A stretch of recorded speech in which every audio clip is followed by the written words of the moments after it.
ఒక్క విషయం, మళ్ళీ మళ్ళీ ధర్మపురుష క్షేత్రానికి వస్తూనే ఉండండి, మీ ఇష్టదైవాన్ని మీరు ఆరాధించుకుంటూనే ఉండి, ఎవరికి వాళ్ళు ఓన్ చేసుకోండి ఈ దేవాలయాన్ని, మీది, ఇది మనది, సేద తీరండి. ఇక్కడికి వచ్చి సెల్ ఫోన్ ఇంట్లో వారేసి ఇక్కడికి రండి, సేద తీరండి. అమ్మ ఒడిలో ఉన్నట్టుగా, పుట్టింటికి వచ్చినట్టుగా మీరందరూ కూడా భావన చేసుకుని మీదిగా మనదిగా ఈ ధర్మక్షేత్రాన్ని ధర్మప్రసార కేంద్రంగా తీర్చిదిద్దుకుందాం.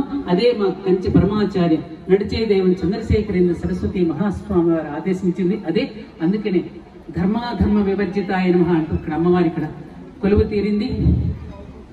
మొన్న ఒక గొప్ప ఇన్సిడెంట్ జరిగింది 15 డిసెంబర్. ఇది మీరందరూ వినాల్సినటువంటి గొప్ప సంఘటన. అందరం ఇక్కడ చక్కగా పూజలు చేసుకున్నాం, అమ్మవారికి గంగా స్నానాలు చేశాం. అమ్మవారికి అయ్యవారు కూడా వచ్చేసారు. ఈ పెద్దమ్మకు పెద్దయ్యగా ఆత్మలింగేశ్వరుడు 36 సంవత్సరాల తర్వాత ఇరువురు కూడా కలుసుకున్నారు. అలా కలుసుకున్న సందర్భంలో కళ్యాణం కూడా చేద్దాం, పాణిగ్రహణం చేద్దామని మేము సంకల్పం చేసుకున్నాం. ఆ సందర్భంలో ఒక గొప్ప సంఘటన ఏమిటంటే, విజయవాడ నుంచి 2 దంపతులు వచ్చారు.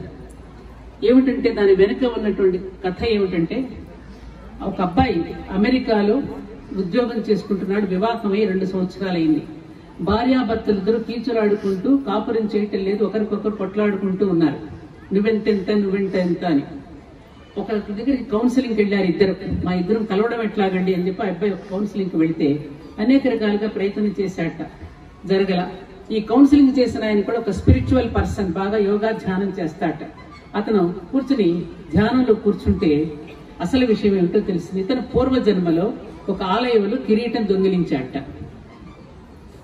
ఒక ఆలయానికి వెళ్ళి నువ్వు కిరీటాన్ని సమర్పించుకోమని చెప్పాడు. ఏ ఆలయంలో సమర్పించుకోవాలి, అమెరికాలో ఉంటే అతనికి ఏం తెలుస్తుంది?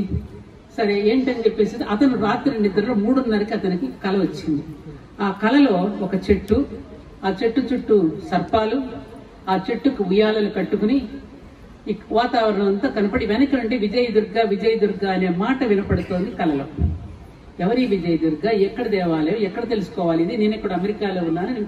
ఇక్కడ ఉన్నటువంటి వాళ్ళందరికీ చాలా మందికి ఫ్రెండ్స్కు ఫోన్ చేశాట, ఎక్కడో ఇది కనుక్కోండి ఈ దేవాలయం ఎక్కడ అంటే. చాలా మంది చెప్పలేకపోయారు. ఎవరో ద్వారా ఇక్కడికి వచ్చేటువంటి ఒక భక్తుడు మహేంద్ర అని అతనికి ఈ విషయం తెలియజేశాడు ఫ్రెండ్. ఆ మహేంద్ర ఎప్పుడు సత్యవర్ణమ్మ చెప్పడం విన్నాను నేను, ఇక్కడ అమ్మవారి చెట్టుకు ఉయ్యాలలు వేసుకునేవారని, అదే అసలు దీని యొక్క మూల చరిత్రని, అలాగే ఇక్కడ సర్పాలు ఇక్కడ ప్రత్యక్ష దైవాలుగా తిరుగాడుతుంటాయని ఎప్పుడు విన్నానని చెప్పి అతను ఇలా వస్తూ ఈ చెట్టుని దీన్ని ఫోటోలు తీసి ఆ ఫ్రెండ్కు పంపించాడు. ఆ ఫ్రెండ్ అమెరికాకు పంపిస్తే వెంటనే అతను ఈ దేవాలయమే నాకు కనిపించింది, ఈ దేవాలయమే నాకు వినిపించింది అని చెప్పి వెంటనే వాళ్ళ అత్తగారికి మామగారికి విజయవాడలో ఉంటే ఫలానా నేను డాలర్స్ పంపిస్తాను, కిరీటం చేయించండి అని చెప్పి వెంటనే వాళ్ళకి ఫోన్ చేస్తే ఆ కిరీటం పట్టుకుని వారు విజయదుర్గాదేవి 37వ వార్షికోత్సవ సందర్భంగా ఇక్కడికి వచ్చారు. అప్పుడు నేను మా విశ్వేశ్వర శర్మతో అన్నాను, అయ్యా మరి మొన్ననే కదా స్వామివారు వచ్చారు, మరి ఇద్దరికి పాణిగ్రహణం చేద్దాం. ఆయన ప్రవర చెప్పాలంటే ఆయన ప్రవర ఏమిటో మనకు తెలియదు, తల్లిదండ్రులు లేరు, ఏ ప్రవర చెప్తాం పైనానికి, అందుకని పాణిగ్రహణం చేసి దండలు వేసేద్దాంలే అని చెప్పి నేను చెప్పడం జరిగింది. వాళ్ళు చక్కగా ఇద్దరికి దుస్తులు పెట్టి అక్కడ తీసుకువచ్చారు. ఈలోపు ఈ దంపతులు కిరీటం పట్టుకుని అమ్మవారి దగ్గరికి వస్తే ఆ మండపంలోకి వచ్చినప్పుడు వాళ్ళు పండ్లు పూలు చీర తెస్తే తెలియకుండా ఎట్లా వచ్చిందో ఒక నల్ల పూసల గొలుసు ఆ చీర మీదకి వచ్చేసింది. ఇదేమిటి విచిత్రం, మేము తేవాలని మేము అనుకోలేదమ్మా, తేవాలని ఆలోచన మాకు లేదు, ఎలా వచ్చిందో మాకు తెలియటం లేదు. నా దంపతులు కూడా ఆశ్చర్యపోయారు. అప్పుడు నాకు అనిపించింది, ఆది భిక్షు వాడినేమి కోరేది, బూడిదిచ్చే వాడినేమి కోరేది అని. 36 సంవత్సరాలు, 36 అంటే ఎడమకం పెడమకంగా ఉంటుంది సంఖ్య. ఈ 36 సంవత్సరాలు ఇద్దరు దూరంగా ఉన్నారు. ఆ కలయిక సందర్భంలో ఆత్మలింగేశ్వరుడు అమ్మవారికి పంపించిన నల్లపూసల గొలుసిది అని చెప్పి వాళ్ళిద్దరికీ కళ్యాణం చేయటం జరిగింది. ఎందుకు చెప్తున్నానంటే ఈ సంఘటన పదే పదే మీకు, ఎప్పుడు ధర్మపురి క్షేత్రం తప్పు జరిగితే వెంటనే శిక్ష.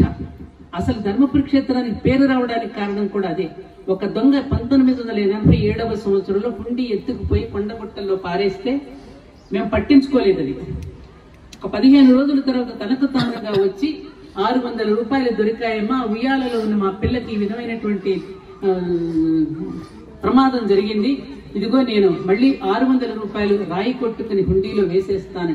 తనకు తానుగా సరెండర్ అవ్వడం వల్ల ఒక మనిషిని అధర్మం నుండి ధర్మం వైపుకు మళ్లించింది. కాబట్టి ఇది శ్రీ ధర్మపురి క్షేత్రం అని నేను పేరు పెట్టడం జరిగింది. అలాంటి సంఘటనలే జరుగుతూ వస్తుంది. సత్యాన్ని ధర్మానికి పెద్దపీట వేస్తుంది ఈ అమ్మవారు.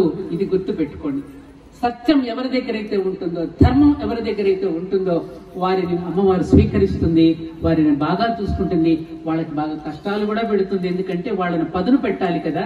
ఒక కొడవలిని తయారు చేయాలంటే ఇనుమును బాగా నీళ్లలో ముంచాలి, మళ్ళీ సుత్తితో కొట్టాలి, దెబ్బలు కొట్టాలి, మళ్ళీ తీయాలి, కాల్చాలి. అలా కాల్చబడి ఒక కొడవలిగా తయారవుతుంది. అలా కొడవలిగా తయారయ్యి ఒక ఉపకరణగా ఒక మనిషి తయారవుతాడు. అలాంటి శుద్ధి దెబ్బలు ఎన్నో ఎన్నో ఎన్నో మనందరికీ కూడా అందించింది. అన్ని అమ్మ మనల్ని చక్కగా తీర్చిదిద్దుతోంది.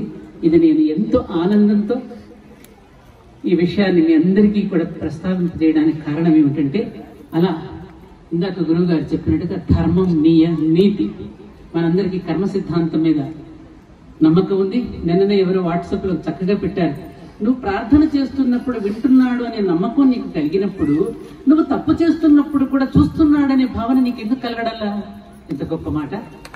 నువ్వు ప్రార్థన చేస్తున్నప్పుడు వింటున్నాడనే కదా నువ్వు ప్రార్థన చేస్తున్నావు, పారాయణలు చేస్తున్నావు, కొబ్బరికాయలు కొడుతున్నావు, ప్రదక్షిణలు చేస్తున్నావు. అదే నువ్వు తప్పు చేస్తున్నప్పుడు కూడా చూస్తున్నాడనే భావన ఎందుకు కలగడలేదు? కలిమాయ, కలి కలి కలి కలి. Aware of it, arrange according to the God.